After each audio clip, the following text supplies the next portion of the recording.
Can you hear me? I can. So I think we're going to switch cameras.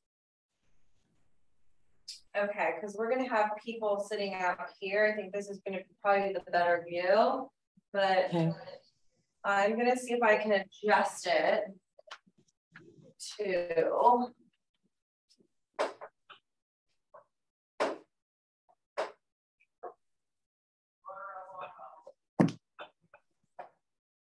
I have the wrong remote, so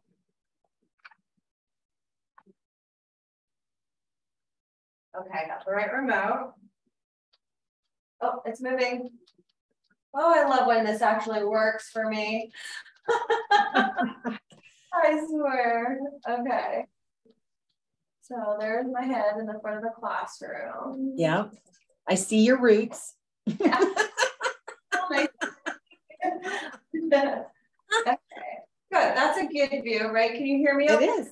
Yeah. Okay. Fantastic. Wonderful. I'm actually going to mute us for a little bit until the room fills up and we're ready to go. Does that sound okay? Perfect. Yep. I'll do the same. I literally read I read like 39, 38 or 90 pages this morning. I woke up at 7 a.m. and I literally got the book. I got all 81 pages done this morning. I finished it. You were so right. It was such a read. It's phenomenal, isn't it? It's really good. I learned so much, like things that I already knew but couldn't really like break down. And it's kind of getting back to the basics, right? Which is what we so need to hear at this time. Yeah, I love it. Yeah. I hope people show up so we can discuss it. Same. Wait, okay. Wait, say something really quick. I just turned the volume down. It's kind of loud. Yes, I hope people show up for this great class. Thank you. Okay, I'm going to go ahead and put this on mute over here. Okay, sounds good. All right. On mute too. Okay.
Hey, little mustache.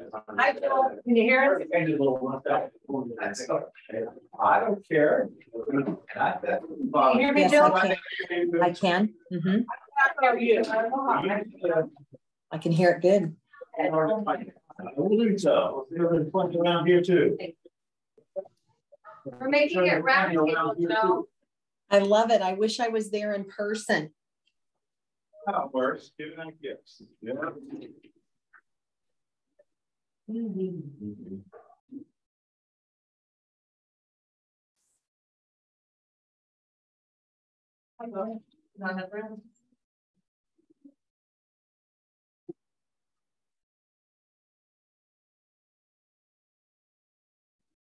Thanks, Charles. Charles in charge. Yeah. There you go. Do you know who this is, Taylor? I don't. I don't think them.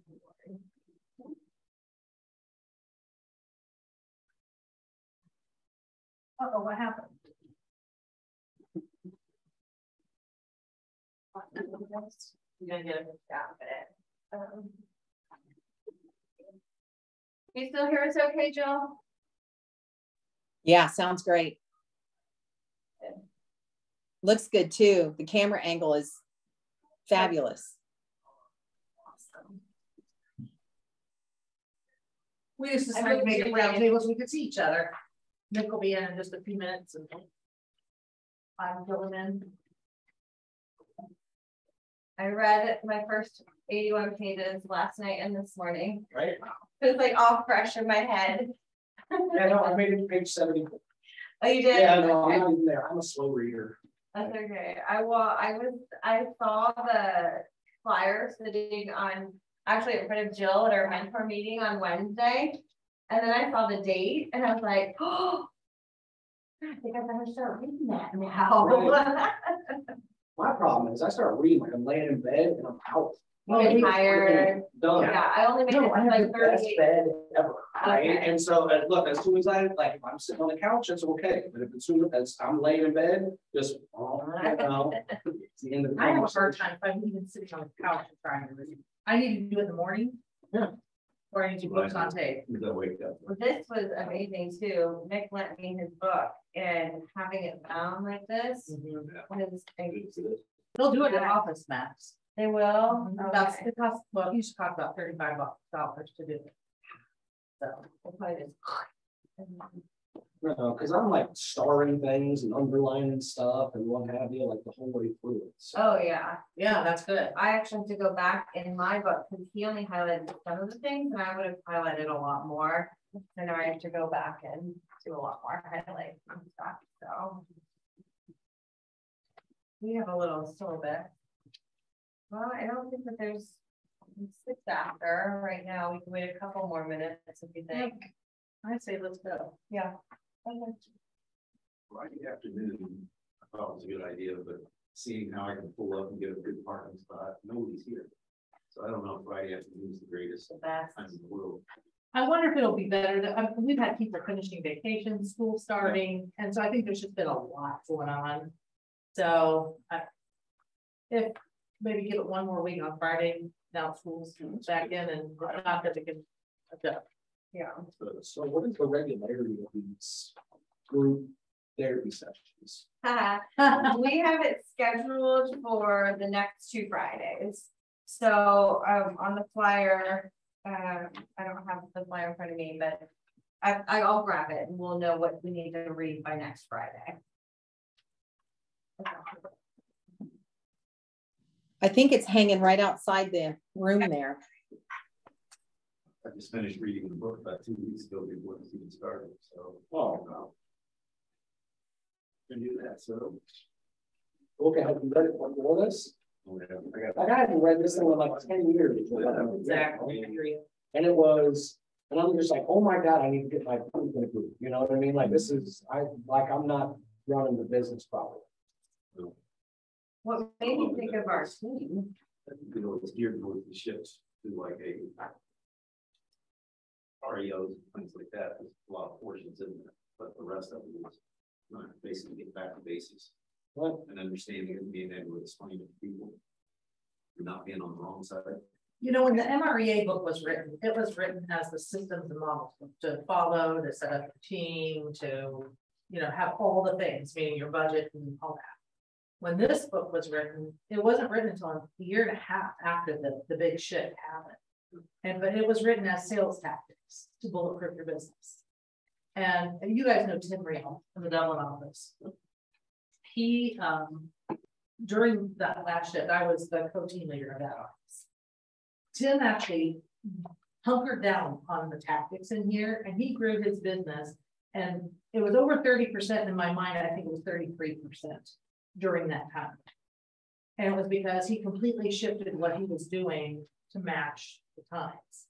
And short sales was part of it, REOs was part of it. But the biggest part of it was the bulletproofing everything you did, meaning the way you lead generate, the way you did open houses. The open house part of here, I think, is ingenious. And I know that's not part of my stuff. I'm just sharing my. I'm doing my first one on Sunday because it seemed like every one that I planned before, they sold. Right. So this one I just put in an hour ago, and we're not going to sell it before Sunday. When the regional event we were just at too, the agents that were on the panel were saying they're just excited to kind of get back to having those face-to-faces. Like it's been such a frenzy, which is awesome for the pocketbook and your sellers, but to get back to like building those relationships again and meeting people. So, Well, I'm Just sorry. like my seller just sent me a text message with this picture. They just saw the pictures and my wording, things like that. Oh, this is Jim. Wow, I'm a fiction writer, the professor. You and Aaron, which is the photographer, are benders of reality. Then you did a good job. can you still hear okay, Jill? I want to make sure you can still hear us okay. Yes, I sure can. Hi, Sabrina. Awesome. Well, why don't we dive in and start with the key concepts? I know in my highlights here, pages 7 and 8, where it has the two different graphs talking about seasonal sales cycles. So within any year, there's a time to make money and a time to save money. Would you agree with that? I mean, if you think about the normal cycles of real estate in a balanced market, which gosh, when was the last time you saw a balanced market? I don't remember when. You know, you've got January, February, March, which are slow seasonality because of the weather and stuff. Then you get that start, you know, around Easter, March, April, that time frame, things really pick up and they're crazy usually through spring. Then July happens and typically like that July 4th. And then everybody goes into holiday, then back to school or vacation, back to school and all that. Then you get kids back to school, then you start seeing it surge upward again. And it's usually through the end of October, November, that time frame. So there's that seasonal cycle. Well, the times to make money and the times to save money, I think go along with their cycles. The problem is we haven't had traditional cycles for a while. I know. And I'm not used to work. I mean, working at lead generating things like that, that's what I'm saying. You got to get back to those kind of things instead of maintaining what you have and people coming to you. Right. And, you know, when I see things like this, my business has always been that way. But it's January, February, March, I'm like, and then it just cranks. But I keep telling myself all these things I'm doing now are making that rain happen later. It's just hard to get motivated when you don't see anything now. When you don't need to, When you don't see the result. motivated, right? You don't see that's this business. This guy that I'm just talking about, my first email him was 10 years ago. Wow. We finally got everything ready. It's Yeah. like life changes for him. But have you been keeping in contact with him over the 10 years? Yeah. And that's part of your lead generation, right? Got a call from somebody with a very, very, very large house. Never met him, never did anything, but these articles I write in, this one is actually from a medallion. I enjoyed your art, kept the voice note just because it's like Just a reminder for just a yourself, reminder, like because you're I'm doing like, the right, am I getting yeah. anything for this? And why am I still spending money on this? Especially when it says, you know, watch your expensive basically. You want to see a return, you don't get a quick return on anything anymore. Well, what are your conversations with the seller now after over 10 years where he hasn't done anything and all of a sudden now, yeah, what kind of conversations are you having with them over those 10 years? Me, and again, I don't want to be the one for the conversation. I think everybody kind of feels this way, but at least I'm in this price range where a year ago, they knew they didn't quite have to do the painting, the carpet, that kind of stuff. And now I'm much more adamant about, here's the difference between the house sitting on the market for a month and the ones that are still on the weekends and get multiple offers. They put in the work to actually invest in the money to do these things. And I'm terrible at, does that need painted? It's fine with me. Right. I'm getting better at getting the stage or getting somebody else to say, yeah, just do it. And, you know, what that kind of leads into the thought that I have here too is, does everybody know what the definition of a buyer's market is versus a seller's market versus a balanced market? Yeah, which is, I think it's adequate still. Yeah, no, this is way outdated. Yeah. More than 7 months of inventory. Like, no, a seller's market less than 5 months. No, it's like less than 2. You know what I mean? Like change all these by 3. So Yeah, less than 2 months of inventory is seller's market, and then 2 to 5 is a balance, and then anything more than 5 is a buyer's market. It's been a long time. I mean, God, it's been a long 10 years. Probably when I first moved here, it was more of a buyer's market than a seller's Well, market. that's right there, 2012, you know, from 09 to 12, it was a buyer's market, right? And then it's been slowly working its way towards seller's market ever since then. I mean, I feel like coming out of, you know, when we were in 2006, 7, 8, you know, and it was definitely a buyer's market. Then when we start ramping back up, I don't feel like we ever hit balance. I think we went from buyer to seller almost overnight. We did, and I think that's because of we didn't keep up with the inventory, whether it be new builds, whether it be, and that's why there's such a shortage. And we're still building a lot of homes, more homes in the last 5 years, but it still ain't enough. And that's why it's always going to be a seller's market. And I think it's going to be in the foreseeable future. And our little bubble here with Intel and everything else, even more so. You know, I read an article earlier this year, because we're members of the BIA, so I like to read what they put out. And it was in the spring of this year. I can't tell you exactly when, but it said that the builders, and that's exactly what happened during the downturn in the market, 2006, 7, 8, got so far behind because a lot of them got out of the business, quit building, did other things. And it won't be until 2050 that they're prepared for the builders to be able to catch up with the demand. And that was before Intel. And that's pretty Central Ohio. that was before Intel when they did it. Exactly, that was before Intel.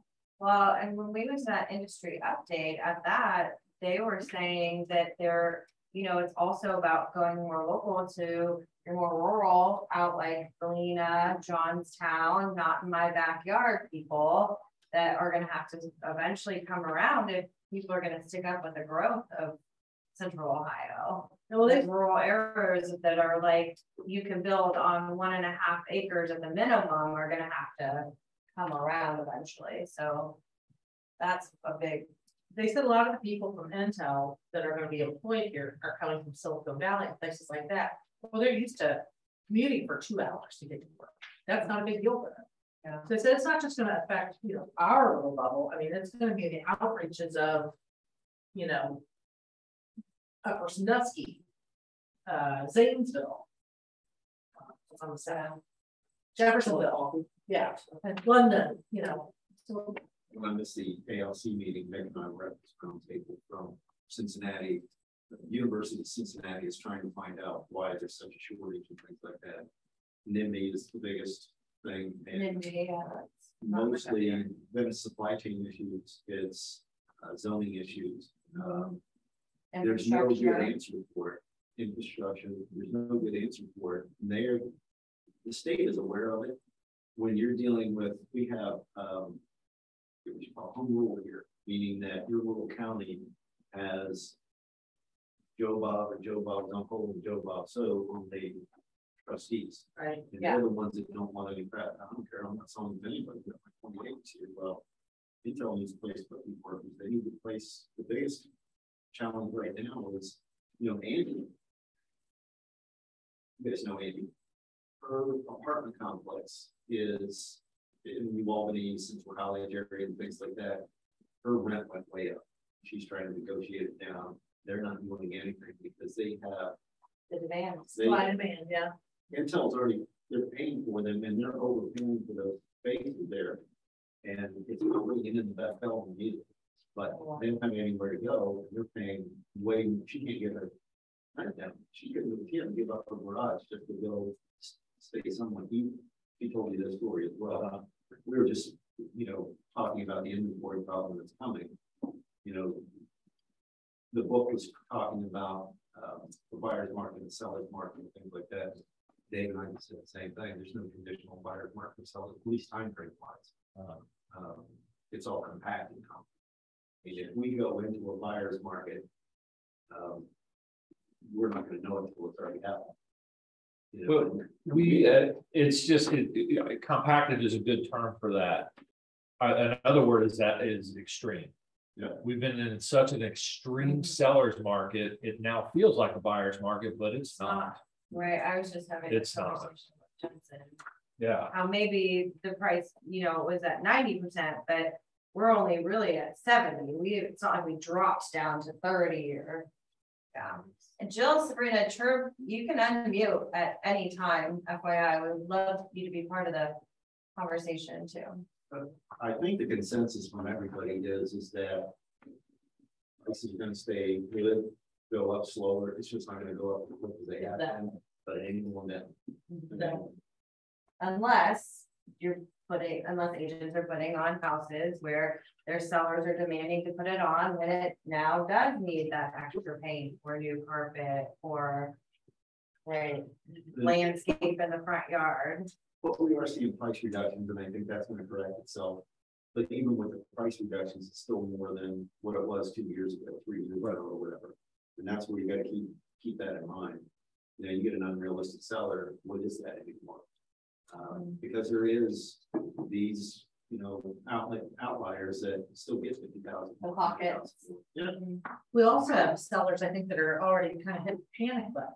I can tell you in the last 3 days, I've had multiple agents come to me because their sellers are ready to lease their house if they don't want to wait to sell. And they're like, how do I lease a house? I don't even know what to do. You know, as far as advertising it, how do I get compensated? And then I've had 2 come to me, and then I've had another. I got a call this morning.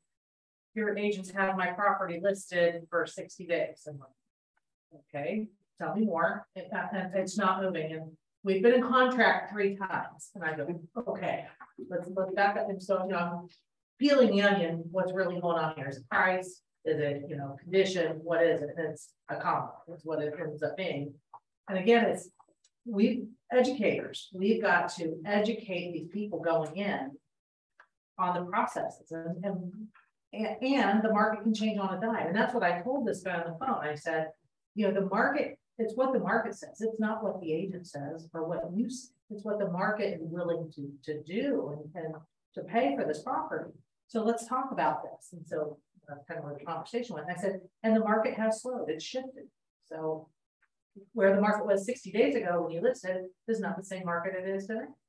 Well, so, you know, I think, and correct me if you're seeing something else, but like the change in the cost of a dollar, like with the interest rates going up, what I've been showing these buyers for 6 months, right? What they saw back in March and April and what have you at $300,000. They can no longer qualify for $300,000 because of what their monthly payment is. And now we're looking at $250,000, $260,000 houses, and it doesn't compare to the $300,000.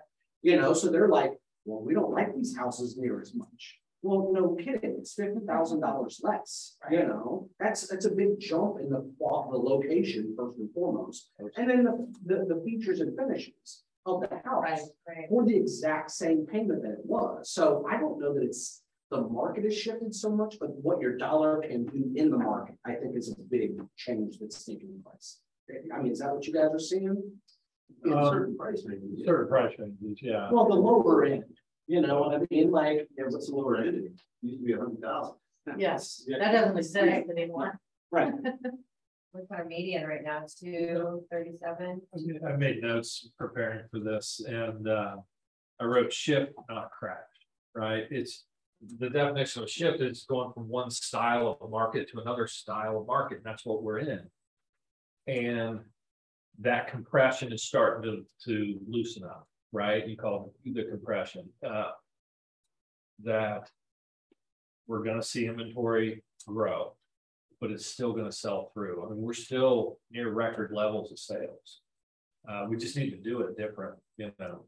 Well, the education part is where, you know, of course, in this it always talks about, it'll get rid of the deadwood, so to speak, the agents, we've got too many agents, I'm new required, is always going to say that. But the other side of that too, if we lose those, when the market starts bouncing back, there's always that sweet spot where the agents haven't come back in yet. I think we've been in that sweet spot for the longest time because even though there's a lot of agents out there, there's the good ones are the ones who knows how to educate the buyers as to create the right expectations like that. You just can't say it's the market. You got to be able to tell them that this is what you're dealing with. And by the way, you're one of 10 other people going through the same thing. So somebody's got to squeal, so to speak. You got to be able to communicate that to buyers and sellers. And that's it. It's going to be the 80-20 thing. It's going to be the quality is going to be really going a lot better now. And that's why I think people are trusting me a little bit more as compared to, their daughter's friend now who just got the license. I run into that a lot too. Oh, really? Their kids are getting old enough where they got friends that are getting into business and don't know squat.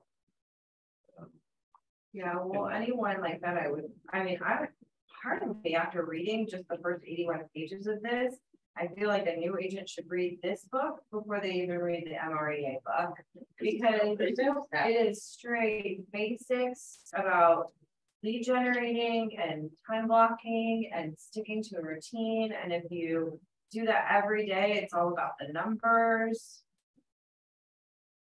Yeah, this section had the law of equilibrium, which is that area that you're talking about where it relates to the number of agents versus the number of available transactions.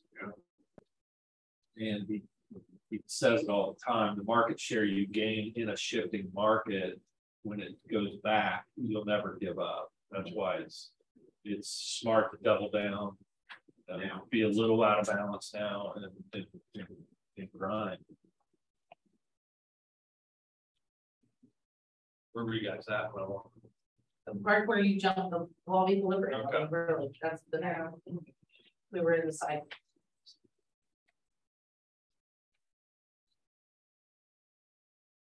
There's still.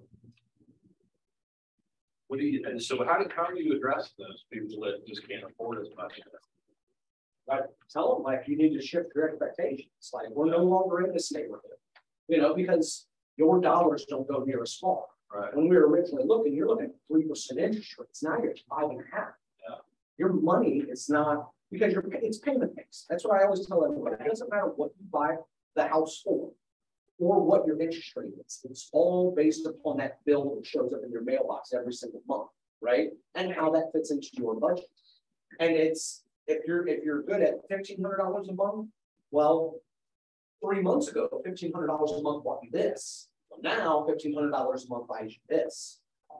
There's nothing that I can do about that. Talk to your lender. You know what I mean? I'll help you spend your money as best and as efficiently as possible. But it's not the same conversation that we had 3 months ago. Thank you, Fed, right? And then now you get to go backwards. Right. Well, no, and that's what it is. It's going. Everyone's going backwards.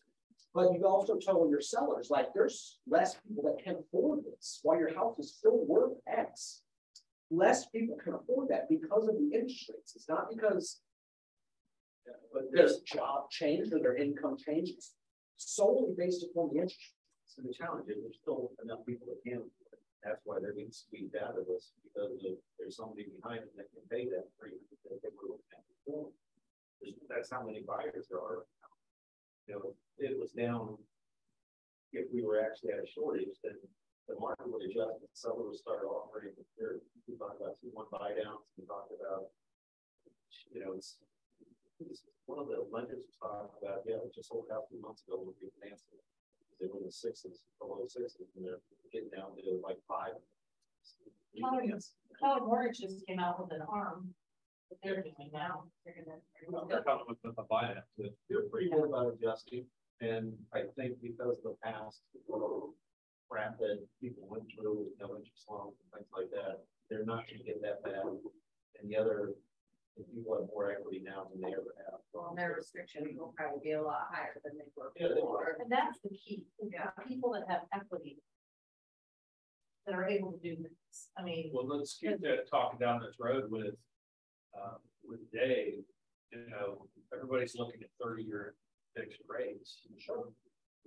How many people stay in their house 30 years? You know, there's maybe some different products. We use 2-1 buy downs all the time. Bet you have done 150, 200 of them. And that's where it's, let's say interest rates, 30-year fixed money's at 5.5. Well, 2-1 buy down would start you off at 4 the first year, 5 the second year, 3 through 30 is at 6. That was the price gap there. I don't know what it's going to come out now, but that allows people to get back up to that 300, right? And they're just going to know that their payment's going to go up over the next 2 years, but they also know what it's going to lock in at. So, and hopefully there's keep an eye out for that product. The next 3 years. It's very, we got problem. The reason we got problems with those type of products is they were doing more interest only, they were doing money down, you know, it was just all that news. Because then when the market shifted, well, a lot of builders weren't being really upfront with what taxes were going to be and that kind of stuff. So, but you're not allowed to do that. I'm curious to see these new products, what they look like, but I think they should be. Now, just out of curiosity, I mean, because I don't claim to know anything about financing, right? So a 2-1 buy down, do they qualify? When the lender does that, do they qualify them at 4% or do they qualify them at 6%? I'm curious to see what it looks like. They used to qualify with just the hopes that they can handle it when it gets up to 6. That seems a little. Well, the conversation I should have too is that anybody who's looking in that 300 range, more often than not, they're starting a profession or something where you're going to make more money when you're this age. You're going to make more money in 2 years than you are now. That's how I justify it as a situation that's right. So you're going to get a raise. The other thing too is the interest rates could level back out. Yeah, once you can always refinance also. Once you get past the down, no, it's not even downside thing, I get used for downgrading, but once you get past this is what you're going to get for 300 and now this is what you're actually going to get. Once you get past that, then the interest rates will always change. People find a way. You won't see anybody lose their house anymore, especially if they got some skin in the game. I always tell a story. My very first apartment was $335 a month. Scared me. Yeah. Right. I mean, it was just, how am I going to do this up by myself before I had roommates, that kind of stuff. And you just make your adjustments in your budget, and you know, looking back on it, it was silly to be worried about that. But I mean, if you're dealing with qualifying, if you've got somebody looking at the top of what they qualify for, you know, be careful with that, obviously. But most people don't. I mean, they know what they're qualified for, but aren't comfortable at that level. You know what I mean? Oh, sure, but right. But regardless, at $2,000 a month, whatever your monthly payment is, you're now getting less house in a worse neighborhood for the same money as you were 3 months ago. That's the biggest. It's terrible. You know what I mean? Because I've been working with folks for ever, you know, and getting our butts handed to us and losing out on all these multiple offer situations we don't have. And now there's less competition, but also what their money gets them is not what we have been looking at. Yeah. Now they're not going to have to overbid by 10%. You know, you're looking at 300, now you got to bid 330. Come up with that cash difference and what have you. I mean, that's minimized as far as what I've seen over the last month or so. But at the same time, like, you're not getting that 300, like, we're not even looking at 300 anymore because you're no longer qualified for that.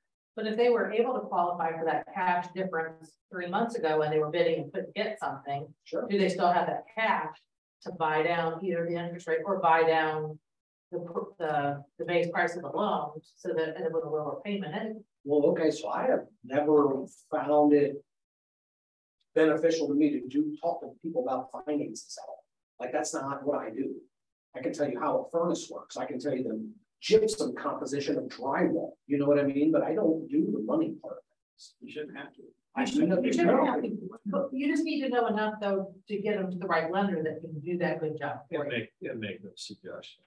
Sure. I mean, I don't remember, I can't remember the last time one of my clients bought down the rate. It's been a year. It's a market driven thing. I mean, it's. Well, and now we're getting up to, I mean, they used to cost a discount point, which is 1% of the mortgage amount, to buy the rate down like 1/4%. But once we got into the 4s and the 3s, you know, your discount point wasn't buying but an 8, right? So those just went away. Now that we're up, I'd be curious to talk to somebody like Mark. Well, actually, Mark is going to do our next top 20 mastermind, and we're going to do a happy hour. Okay. So he'll be here. I'll tell you. I mean, they don't put rate sheets. Dave used to have your 30-year fix at par, which is no points, and then it will give you an option with 1 point, with 2 points, with 3 points, and it drops the rate. So but I didn't think of a point. Now I don't know what it is now. It used to be a quarter. You used to be able to buy a 1/4% off the rate. Sure, you're talking, well, 1/4 point. So you're talking like 4% in order to save them like a full point, right? That's a lot of money. It is. On top of your down payment, your closing costs, and everything else. You know, so at $300,000, you're talking $12,000 to go from 5% to 4%. Well, what's that monthly savings? Like is it worth the 12,000? And what's the parabola? Like, how long does it take you to recoup that money? You have to do the math. Well, I don't know the math, right? I love math, but like that's not. I don't. Well, you do a payment at 5. Yeah, but what's a point do? Like, is it only an 1/8 of a point at this point? Like, if you I put don't know. I'm throwing that out. We can find a lender. Yeah, we need to find a Are lender. your buyers opting to then, you know what, Dave, I'm just gonna rent until we see a change, or are they still trucking along with the new expectations? It's the catch-22 because the rent's going up higher Right. than the payments are. Right, so you might as well get in a house. It might not be the most ideal house for you. But my experience looking back, and I'm seriously looking back 20 years, it used to be a rule of thumb is a discount point was twice as effective against the rate as it was your principal. You remember that? Twice as effective on your payment. Yeah. As it was on the principal. You know, you put $1,000 down, more down, your payment drops what?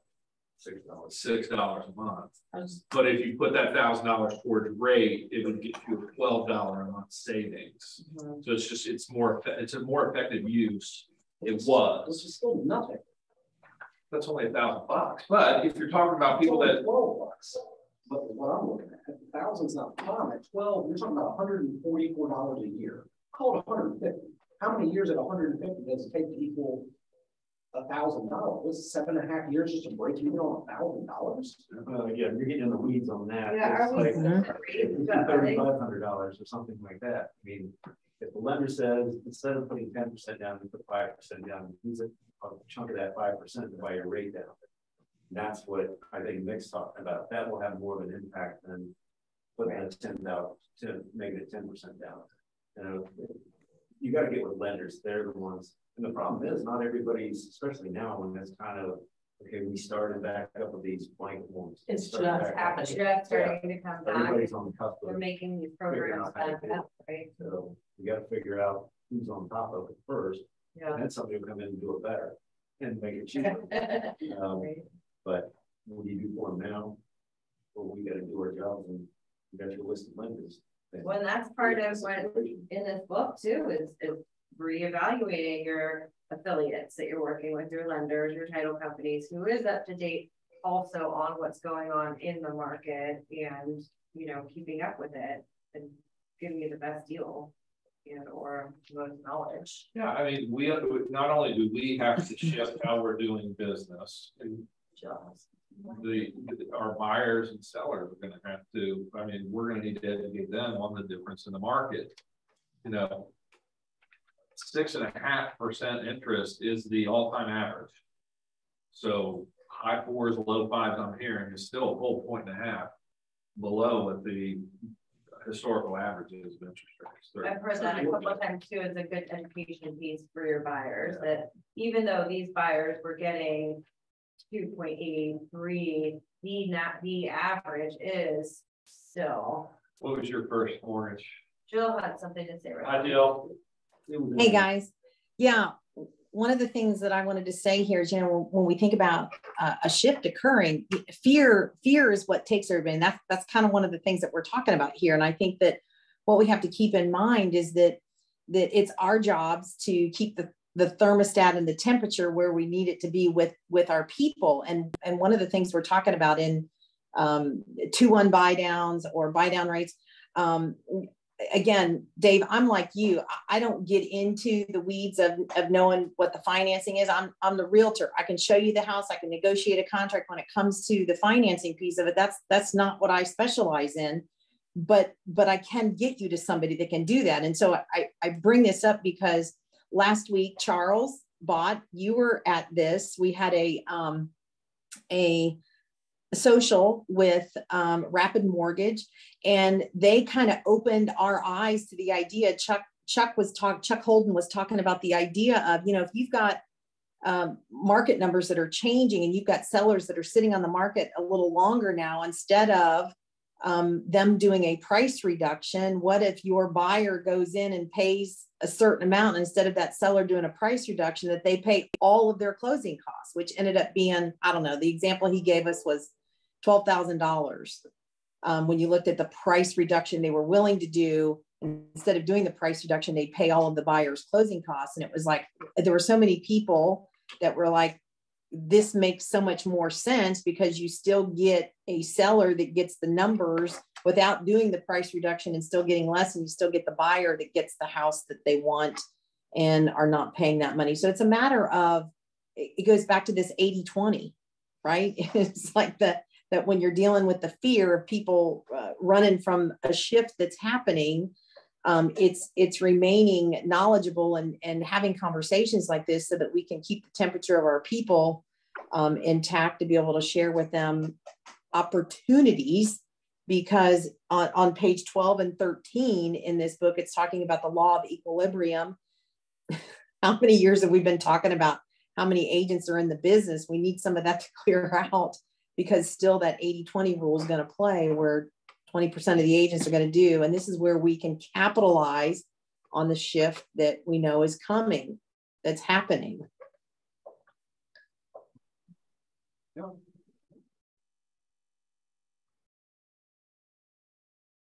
The dirty little secret a lot of times when we talk about, you should have been here when interest rates were 10%. You should have been here. Well, houses are twice as much now as they were then. So we've got accustomed to those lower rates, and that adjusted the price of the houses up too. So when you got a $500,000 house, you got a $400,000 mortgage. Yeah, 4%, that was great. Now they go up to 6%. It's a lot more than it was 20 years ago when it was, the house was 250, right. The house is 500 now. You know, and nobody ever wants to mention that. We always keep it, hey, we're realtors, we know what we're doing, but you know, when they say $2,500 a month, oh yeah, by the way, you get your taxes too. That's how we get it. Yeah. It surprises me how many young people are buying $500,000 and $600,000 house. It really does. Right on, big. Right up. This little story, in my monthly email, couple I sold a house to 6 years ago, 7 years ago, they put down $10,700. I read it. Yeah, we just sold it. They made $150,000 on it, and I'm just scared to death because they just bought this $500,000 house. So I know what their mortgage is. Now we got to put our 2 kids into daycare. That's another $2,000 a month. We can do this stuff. Yeah, house maintenance, like normal to them. They just expect it. How much are you making? Just she's a teacher and he's a salesman for Tito's. I'm sure that's why he's doing well. At least I look at it. Yeah. Well, spend every dollar with that. Right. Yeah, Yeah. I think Scott and I fell forward on that in the very beginning too. And Didn't look at the long run, just what we wanted right now. I don't believe they said on news last week, is that 60% of the people that are working are working paycheck to paycheck. Whoever's saving money for a down payment, you're doing that. And then you're getting squeezed because the rent's going. Well, you know, this day and age too, it's all about the shiny things, right? I mean, I hate to say that, you know, the next generation is all about selfies and style and influencers, and not that that's a good or bad thing, but when you're buying your first house, you want to have the bigger house, you want to have the nicer fixtures, you want your friends to come over and see, oh, look at this, even if it's going to cost you struggling month to month, sadly and unfortunately. But you know, we've seen for a while, because during the last crash, a lot of kids that are now people who are homeowners in their 30s now saw their parents buy the big flashy houses and this and that, and then lose them because of, you know, the crash, finances, with the market change and all that. So for a long time, when you looked at the profile home buyers and sellers, the group, the kids that were out there, the millennials, and what was the one right before the Gen X, they didn't want the big flashy house. No. They were, in fact, a lot of them rented. They didn't want that. That won't be tied. They would be tied to it. They didn't want the risk, and so therefore they saved money. Like some of these folks probably that, you know, you're talking about that are. That couple built wealth by investing in the house. That's the best way to ever build wealth. It's not going to be thinking you're going to save enough money because you're not buying a house and saving money. You can get out of that cycle. Well, you can educate them on buying maybe not the most attractive house, but an affordable house that you're not paying into someone else's pocket. You're literally putting that money back into your own pocket in 4 to 5 years when you're ready to move anyway, and the interest rates have gone down and the prices have gone up. Now think of where you're sitting in 2 to 5 years. It's just getting them to change their mindset on what they want now versus what is going to be beneficial, more beneficial to you when you're ready to move the next time. Most of that, it was married at house, paid the rate. Yeah, I saw that. Yeah. And it was always great buy. It's not your forever house. Right. That's right. That's an expectation conversation. Kind of the conversation you got to have. Okay, instead of this being your forever house, it's your 3-year house that you're going to build up some equity, not pay sky high rent. You know what your payment's going to be for the next 3 years, and hopefully you'll have some equity for the next. You can keep them in the same school district if that's their big thing, or the same area. I mean, So you build for throw some lipstick on it. And then, you know, just to drive it home, it's been such a different market for the last 3 years. You know, you haven't really had to talk about the benefits of ownership and that kind of stuff. Right. Because there weren't a lot of first-time buyers in the market, and now we're starting to see them. I'm starting to see them come in. And one of the most powerful stats comes out of NAR. The average American homeowner has a net worth 44 times that of the average renter. Is that right? It is. I have a handout if you want, because I put that in my entire handout. 44 times. That's why it's important. Jill, you're muted. Oh, you were on. No, that's okay. Oh, you talking to someone else? Okay. She's trying to talk to us. Yeah, and it's, you know, I mean, you can tell your own stories. You know, you've owned 2 houses now. No, I mean that you've lived in. Maybe you've had. Well, I mean, with the condo in Cincinnati, it'd be 3, but yeah. Okay, but you've had 3, and you can tell that story about how when I bought it, then I sold it for that, then bought this, moved that money into that, and you know where that ends up equity wise. Right. You know. Sure. But it's funny because you were talking about I want to get my kids in an IRA or whatever, because you said if you start in now, 20 years from now, there would be how many millions of dollars? Well, no, so the house. Well, right. So what I read was $150 a month for 50 years, like, which is a grand total of like $90,000. The IRA would be worth $2.7 million. It's compounded. From down to 90,000, you could make. And a house will appreciate once you get to use it, whereas you're wrong, by the way, it's what it is. No, it's but it's the same kind of thing. It's that compounding factor. The same thing with the house. It's the appreciation factor. It's not And you gotta live somewhere. And you gotta live somewhere. Gotta live And you're always somewhere. paying Why? down your debt too. Right. Yeah. Why put money in someone else's pocket when you can bring it back to your own? especially if you qualify. 44 times. It's a massive number. Massive number. Yeah, I'd like that flyer. Yeah. And maybe, you know, with that part of the conversation, maybe instead of, you know, maybe they can convince themselves to go to 1,700, which gets them back into that price range. You know what I mean? Instead of staying at 1,500. Sure. You know, there are things worth paying a little extra. Well, that, and you pick a different area, it's got lower taxes, you know, Yeah, right, depending on what the motivation, if you do have kids now, Yeah, like, right. or are you Right. planning on having kids? Like, cause that's a difference between a 3-year conversation or an 8-year conversation, Right. you know? Right, well, I have all those, but I'm not talking about money, because all I know is I'm gonna get myself in trouble. You know, when you told us this, I didn't tell you Yeah. shit, you know what I mean? Like, that's not, I just had to talk to your financier. talk to your financier about said things. About that thing. Right, Yes. that's correct, 100%. I heard him say that to one of his clients on the phone. You did? Walked by, Years and I was- ago. Oh, really? Been busting my chops. That's your financier. Wow, that's a big word. Oh. That's how Dave gets the deal done, right? Uh-huh. It sounds nice. And the next section talks about get your money smart again, and that's keeping the money that you're spending accountable. On your business, you know, it's also time. It took me and Patty and I forever to put ourselves under a budget because we never wanted to be restricted, and it took my business coach at the time, Therese, to why do you need to make it such a tight budget? You know, I was like, what do you mean? She goes, make it a big budget. Just stay in your budget, you know, and, you know, create the $500 a month and just low on anything type thing. But if you've never done that, you've never seen where you've spent your money, it's an amazing exercise. And I highly recommend it. It changed the way I looked at money, Patty looked at money.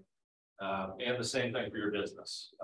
Create a budget and stick to it, hold money accountable. And if you don't have, I say this every time I'm in front of the new group, you don't have a specific account for your tax money, get one. It's the best thing you can do immediately. I mean, Megan can actually she can direct that money right into that account. If you want to give her a 25% number or 30%, she can move it right there. You never have to touch it. You don't have to use it. And then on the 15th of September, which is a month away, you know, you send in your estimates and you're fine with it because it's already there.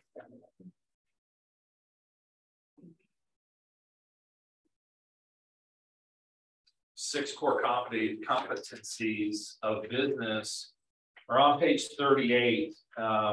And Scott Toombs at Bold last week talked about it. They're lead generate, capture, and convert to appointments. Number 2, present to buyers and sellers and get agreement. 3, show buyers and market sellers. 4, write and negotiate contracts. 5, coordinate the sale to closing. And then 6, manage your money. Those are the 4 core competencies, or the 6 core competencies. There's one more thing that should be added to that is during Bold, and it's the script practice role play. Mm-hmm.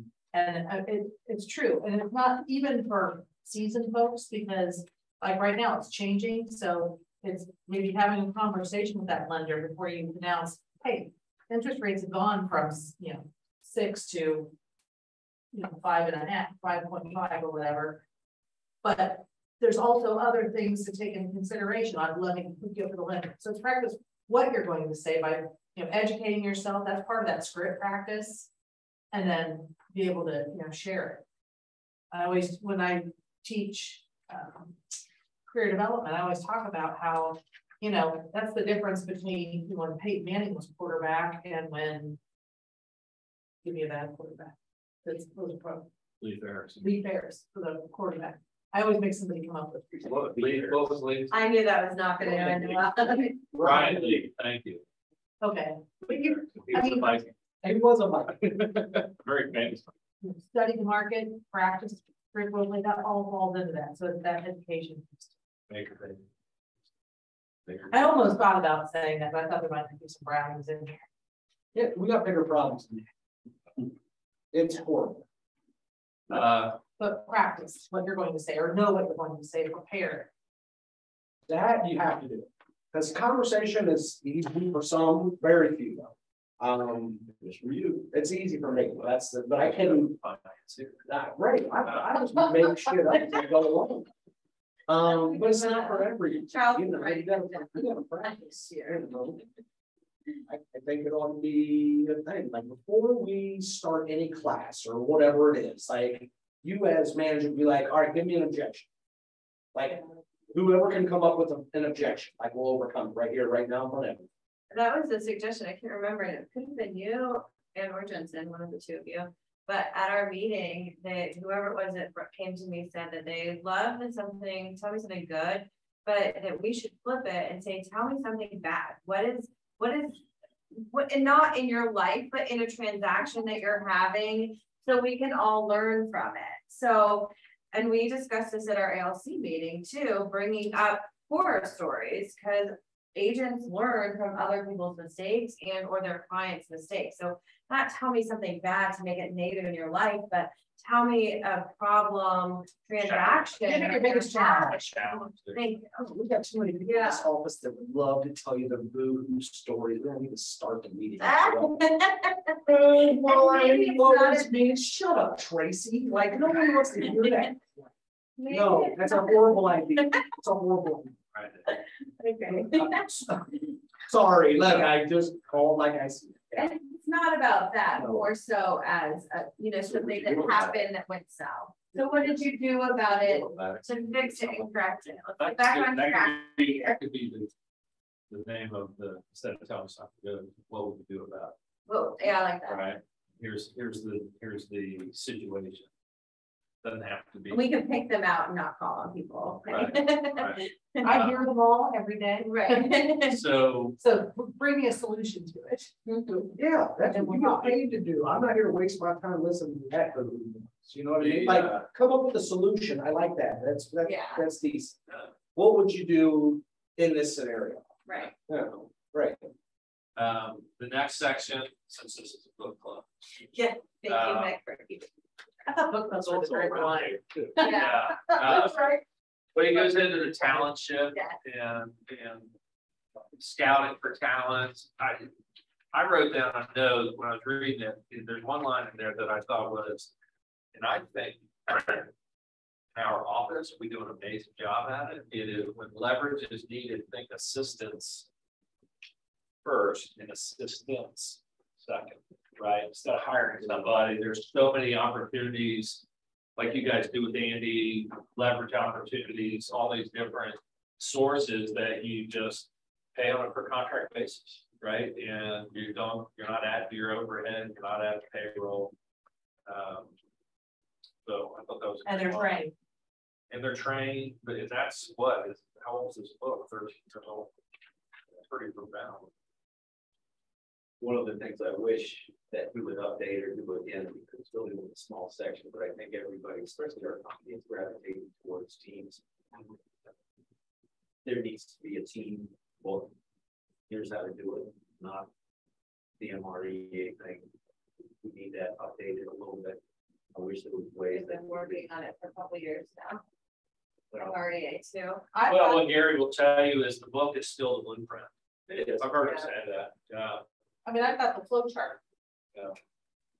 For the team. I just now. think you know, within our company, that's fine. It's more of, let's bring it up to this type of market where there's a lot of young people that want to get in and think they can get in, and they do that. They get that initial one to two transactions, and then they just kind of go around. And I think if there was a way to attract into a team to get back on, here's what you do. I think there's a ton of that out there. You know, I've got challenges with my team because of, you know, they use the excuse of, COVID did this, COVID did that. Get out of it. And it's hard for me to get them motivated too when you're trying to find new people. I've got an existing database and I'm not good at that. I need to do better at providing leads. They come in now, the expectation of we all these leads, right? I'm hearing that so often now. No, you gotta go find your own. It's like, here, I'll show you how to do it. But you gotta put it to work. Again, they want that instant gratification of, if I found somebody and we sell them a house, we get paid for 2 weeks, right? Right. Now you find somebody, you call them in, 6 months later, you might get a paycheck. That's a hard sell. That is a hard sell. Well, no, so I did that. I have Kirsten, right? And I was like, honestly, give me 10 hours a week, right? If you give me 10 hours a week, I will guarantee you X amount of dollars if you don't actually sell that much, right? And she showed up for 1 week, then was late the second week, didn't show up in the third. Like I literally will pay you to show up to do the job you decided you wanted to do, and couldn't even get 3 weeks worth of work out. What the hell? Like, what are you supposed to do with that? Well, but that's, so the 80-20 rule, we keep throwing that out there. They're in the 80. They're clearly in the 80, not willing and not, I mean, look, when I was very young in this business, I created a ton of realtors because they don't see what we do, right? They don't see how much money goes to the broker, how much money goes to do this, how much money goes to do that. They would just see me give me big paychecks at a closing table and go, well, Right. And they were in and out of the business 5 months, right? Because they're just, real estate agents. I got one in training right now. Yeah. Gia Minucci was a client of mine. Yeah. Sold her house in Medallion. Well, I hear that all the time with new agents also. Well, my realtor didn't do a great job, so I'm gonna do better than them and make money and take time. I've heard that. Yeah. But they don't realize though the ins and outs. It's not all that money that they're getting for sure. Well, this part of the book on 45 also talks about if you're not on a team, but what I was talking about earlier, finding your right vendors, like make sure you have a loan officer who understands creative financing, is up to date on all available programs, a title officer who understands closing process issues that arise during shifting times, inspectors who get the fickleness of buyers and operating in a perceived buyer's market. So it's important, right? Sometimes you have 5 or 6 or 7, and you want to really tone them down to your top 2 or 3, right? 3, at least for lenders. Yeah, I think it's lenders are so much better than they used to be. I really enjoy the lenders. So if we find somebody, like, does the office offer a disc test? Like, if I send some rando to you guys, will you do a personality test on the disc test? What? KPA. KPA is a lot more involved. But that's okay. It's better. It's more detailed. But like, I can send them to you and you'll Absolutely. have them take a test? Every brand new agent that comes through the door usually takes KPA anyway, so it's someone that you're working with. Like, No. we could find it and send it to you. Let's send Dave one so he can take it, so he can see the results. Oh, yeah. Yeah. Yeah, I took the disc test.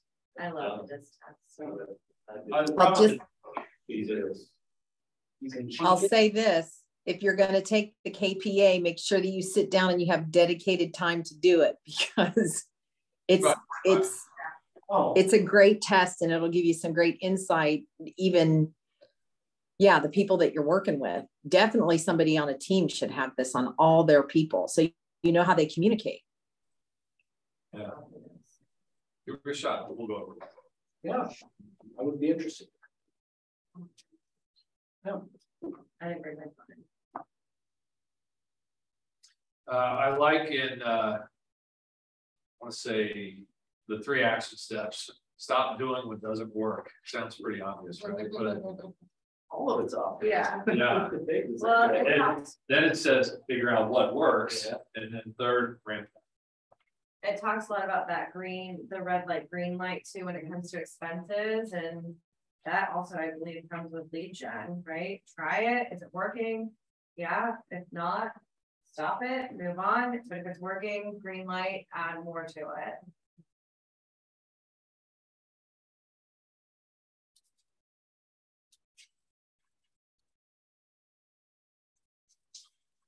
I think that other than time blocking and the anatomy of 3 hours a day, anybody else have anything different that you want to discuss? We've reached our hour. Interesting that I find myself, I cannot work 3 hours a day.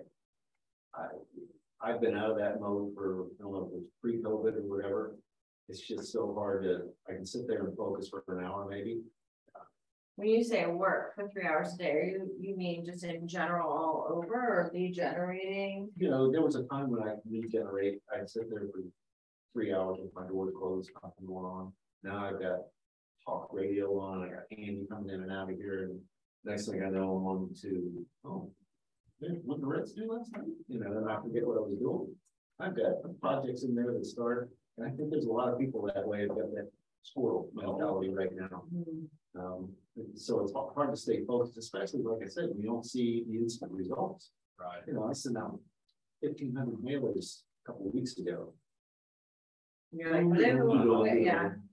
Well, that's also what this book talks about with the basics is the time blocking and making sure that you're time blocking, and if you don't erase it, replace it, right, is what it said. So if you come up with something else, make sure later in that day that you're doing what you said you were going to do.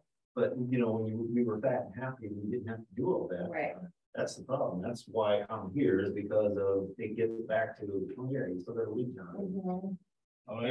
And I've got it easy because I want to work with people I know, and I've got a list, a long list now because of the old part. So it's easy for me as compared to somebody else, but it's still hard for me. Right. It's still hard for me. I gotta be honest with you, that's why I do events.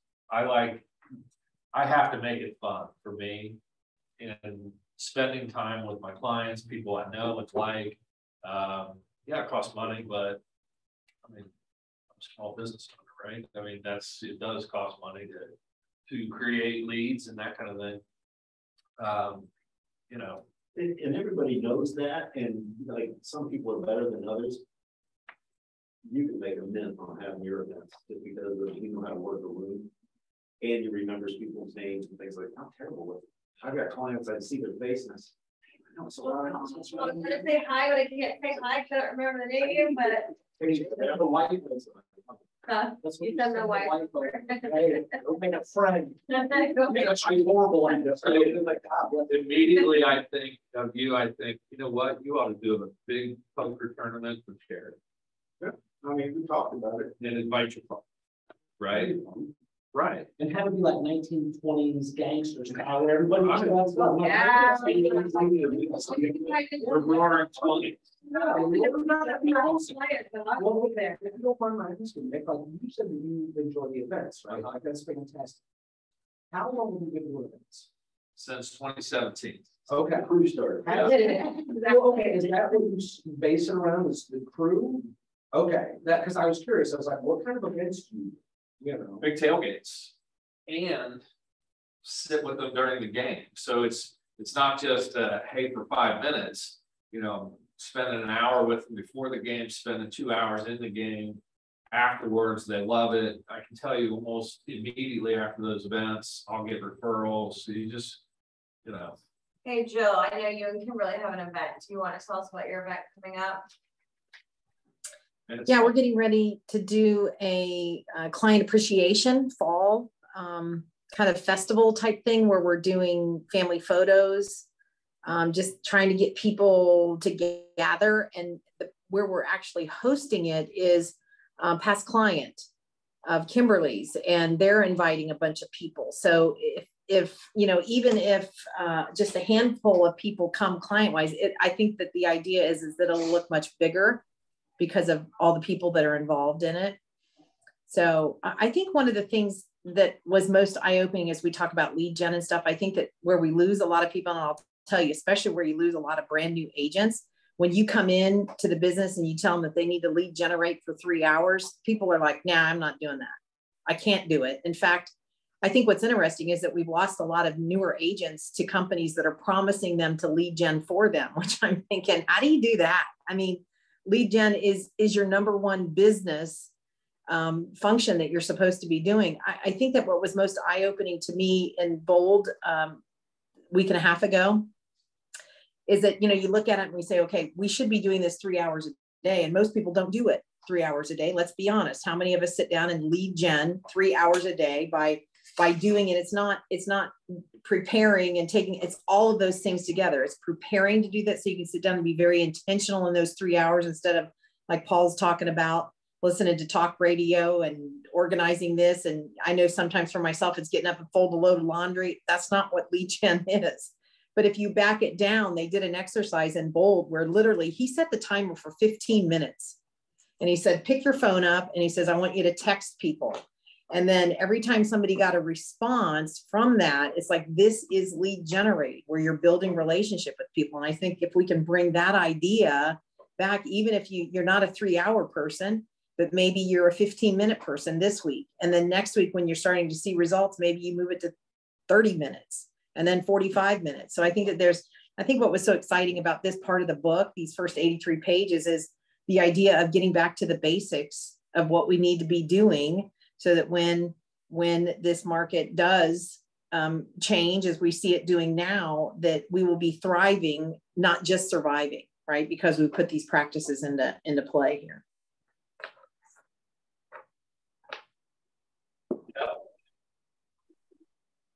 How many leads did they get off of that? I forget. I think there was like 54. Yeah, like, yeah, it was impressive. And I think there were just under 100 people in the room.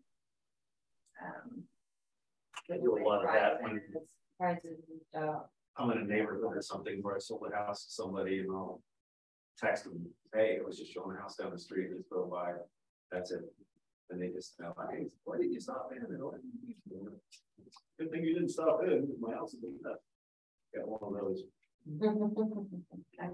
Cool. Yep. Well, our next Rachel, what's our next? Is it through 119? So yeah, next is pages 83 to 195. Oh, 195. Okay. Yeah. So we're stated that we made it a three part session. Yeah, and I guess moving forward with this program, maybe we should look more to 90 minutes than an hour. Keep this type of dialogue going, the round table, type of discussion, and just go from there. I'm finishing up. The region has every market center compile a bunch of information, competitors, all that stuff every other year or so.